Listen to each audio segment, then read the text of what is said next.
So when you run away, you're a coward. And that's a real cowardly act. And I expect every South African to stay here and we work together and we solve our problems.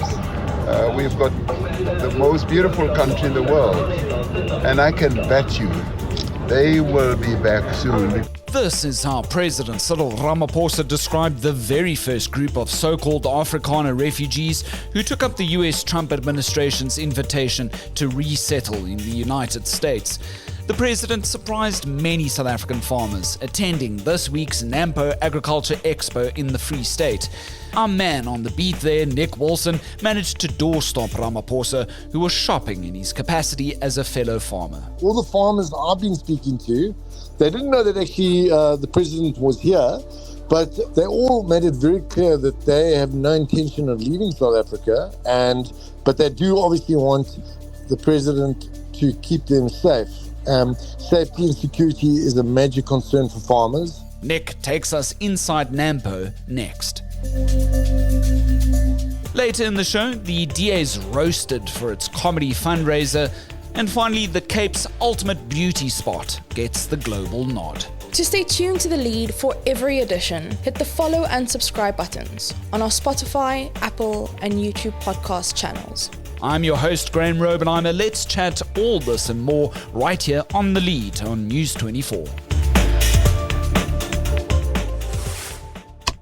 Sort out South Africa's crime, poor municipal service delivery, and boost the economy. These concerns are so commonplace today, they could easily be seen on a picket placard at a COSATU march. Yet, these have been the general demands echoed by farmers and agriculture body heads attending this week's NPO Harvest Festival in Bothaville in the Free State. And for the first time in some 2 decades, a well-known South African attended the Agriculture Expo as well. News 24 journalist Nick Wilson, he joins us live from the NAMPO Expo. Thanks for your time, Nick. I really do appreciate it. Welcome to The Lead. How busy is the festival today? Well, it's very busy. Yesterday, I know that there were about 17,500 attendees, and it looks about the same to me today, probably even more. And there's just airplanes all over the show. There's helicopters. So people are obviously getting dropped off. There are people coming on adventure bikes. And then, of course, a sea of double cabs. So 15 kilometers to get into NAMPO. What? Took an hour. So the 15 Ks before NAMPO, that's how long it took to actually get into the grounds. Sure, that is hectic. Just because there's so many, Toyota Hiluxes about, right? and it's just obviously how popular this expo is. I mean, it is the biggest in Southern Africa. So, and I mean, I actually was quite blown away by how big it actually is. I've never been myself. This is my first time, and it's enormous. And I mean, there's a lot going on here. It's always good, right, to see things as seasoned journalists with fresh eyes, Nick. Take us through what the expo looks like over and above, the planes overhead and all the Hilux buckies. Is it tractors that are on sort of like stage for people to come and look at, the latest agriculture equipment? Those are the sort of things that I think would be on display for budding farmers to possibly buy, right? Yes, not only that, obviously the latest technology and also a lot of livestock on show as well, and auctions obviously taking place as well. And, enormous sort of earth-moving equipment, combined harvesters. There's a lot to see here. And then suddenly, you get word that the President Cyril Ramaphosa is going to be attending this year's NAMPO. We didn't really see him in the past because apparently, as a livestock farmer himself, he hasn't attended this massive expo in the last 20 years. How did you sort of find out that he was going to be there? And what were you told about his capacity in which he was going to attend? And then what did we learn later, Nick? Well, we actually got tipped off from our Joburg office. They heard a rumor that he was going to be in attendance. All they heard was that he was at the VIP section. And so I just basically hightailed it out of a presentation I was listening to. and we went to a hall where Grain SA's sort of headquarters are here at NAMPO, and then I asked us, we saw VIP guys, police or protection guys lurking around, then I asked, is the president there? They confirmed, and they said, no, you got to get away and stand back. So we did, and then of course the president came out, and then I always say you got to take your chances. So I just asked him the question I wanted to ask about the refugees, because obviously his visit came just one day after they touched down in the United States. Of course, we now heard from the US State Department that it was 59 Afrikaners who had touched down at that international airport in Virginia and not 49. So there was, some correcting in the figures there. Here we have the president speaking quite off the cuff. He's speaking quite brazenly about the aftermath of all of this, essentially calling them cowards for running away from South Africa and not being here to help transform this country. He was quite sort of open about his views. Yes, he was. I was actually quite taken aback that he would have been so sort of blunt about it. But, I mean, it seemed to go down well with the people standing around. I mean, someone quipped, because I asked, what about the refugees? And someone actually did say, I heard it, I don't know who said it, but someone said they're not at NAMPO. So I don't think necessarily they're that missed here. And all the farmers I've been speaking to, they didn't know that actually the president was here, but they all made it very clear that they have no intention of leaving South Africa, but they do obviously want the president to keep them safe. Safety and security is a major concern for farmers, and of course service delivery. We've got crumbling infrastructure in and around Bothaville. I mean, I drove here this morning, and I tell you, I rued the day that I was driving a little Starlet. I wish I had a Hilux. The amount of potholes I saw on the road, it was almost like a 4x4 obstacle course. Sure, and that's been one of the concerns, right? The crumbling municipal service delivery has been top of mind for a lot of the farmers and what they've been sharing with you. Nick, let's have a quick listen at the question that you put to the president as you doorstopped him at the NAMPO Harvest Festival. Let's have a listen there. What about the refugees that had left South Africa yesterday? I was wondering, you'd hear a day after. I was wondering what you had to say. They're missing NAMPO. Yeah, that was covered. This is NAMPO. That was covered. No, I think that's a sad moment for them. They may be feeling excited that they've left the country. They've got somebody like President Trump. But in the end, it's a group of South Africans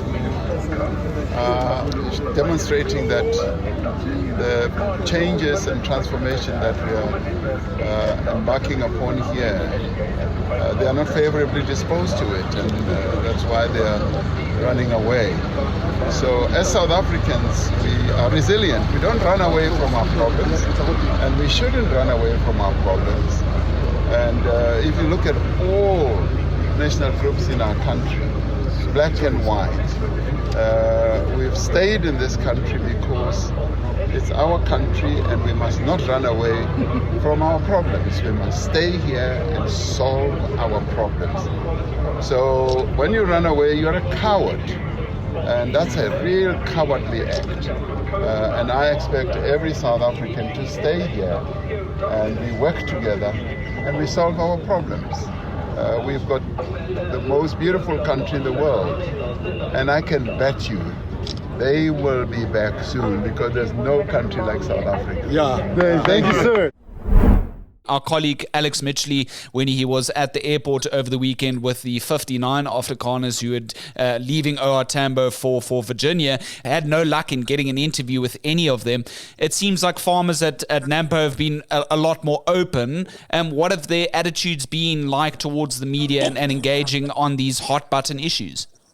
Well, I must say I found them all very friendly and warm, actually. I haven't had, sort of any negative encounters. Obviously, they were wary when I said, I'm a journalist, and they were more than happy to talk as long as it was off the record. But all of them were very friendly. They joked with me, so I had a sense of warmth, and there wasn't a situation of us and them. I certainly didn't experience that where there was an antagonism towards the media. What has been the sort of main sort of narrative among the farmers that you spoke to there? Are they saying, good luck, but we're going to stay in the country? Yes, that was the kind of vibe I picked up. And basically what they were saying is, look, they understand why people want to go. They say, look, the economy in America is very forward-looking. Ours isn't kind of going anywhere. So they can understand. And then one actually said to me yesterday, he said, look, year by year we're getting poorer. And that's the kind of a reality facing farmers.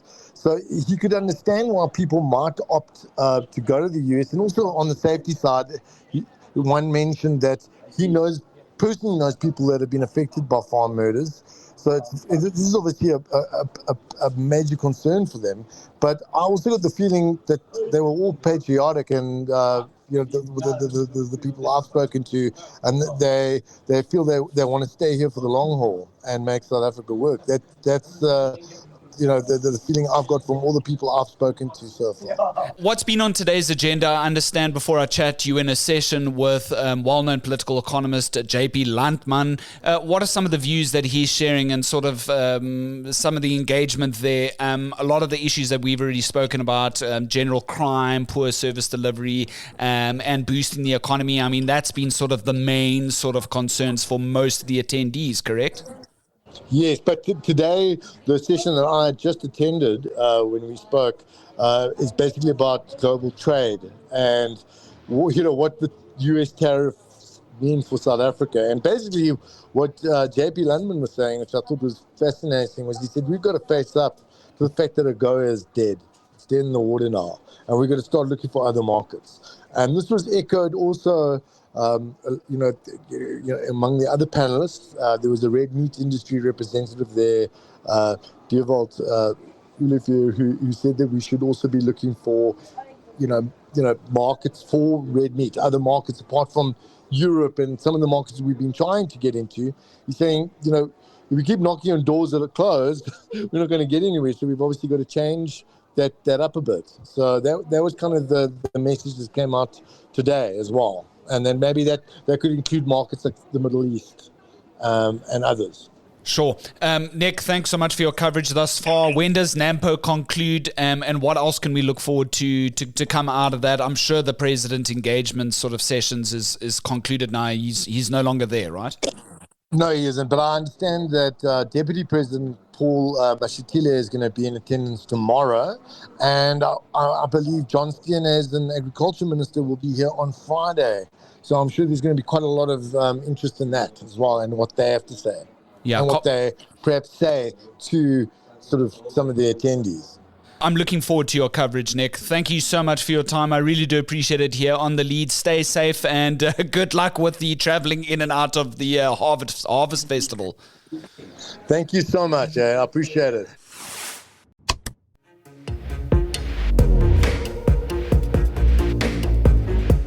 To our trending topic now. The opposition parties in the city of Cape Town say it's no laughing matter.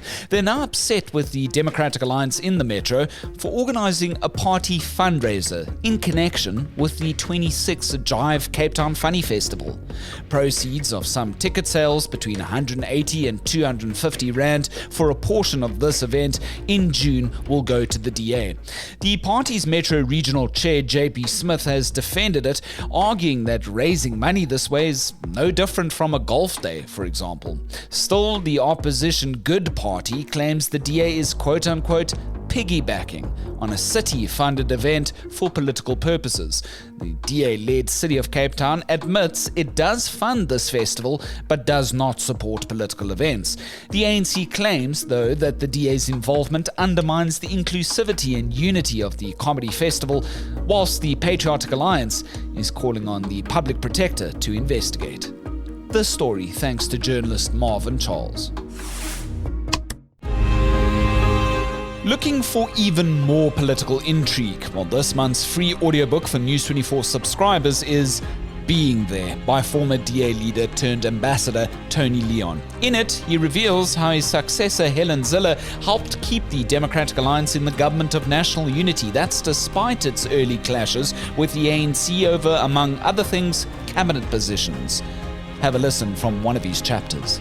Friday's vote in Parliament for Ramaphosa's re-election as president, like the provincial votes for the ANC's Panyaza Lesufi as Premier of Gauteng and the IFP's Tami Ntuli as Premier of KwaZulu-Natal, was based on an agreement.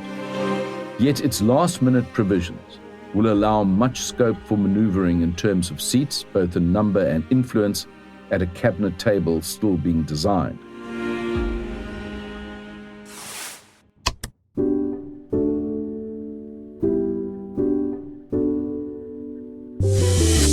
And finally, it's yet another feather in the mother city's cap.